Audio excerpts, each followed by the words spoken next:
Jesus says, go tell that fox in response to Herod. He's not saying, tell Herod he's clever. He says, tell him you're violent.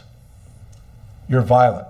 Here's a fox sort of ripping up a chicken, and this is what Jesus is talking about, the violence of foxes. And what message does he show to those foxes? Well, let's see the next slide.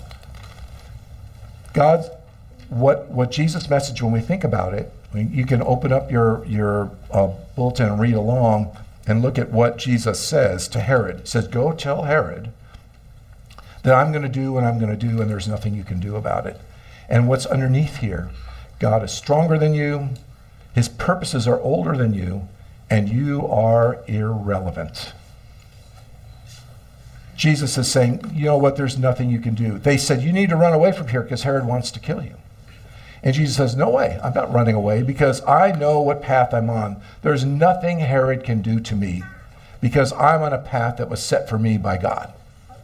Absolutely nothing that you can do to stop me. And he tells that to Herod.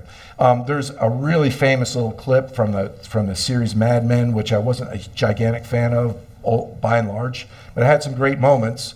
And one of them was, John Hamm, the guy that John Hamm plays, is in an elevator, and he's like this, big imperious ad executive, and a junior guy was with him who was unhappy with him, and he says, I pity you, he tells to John Hamm, in the elevator.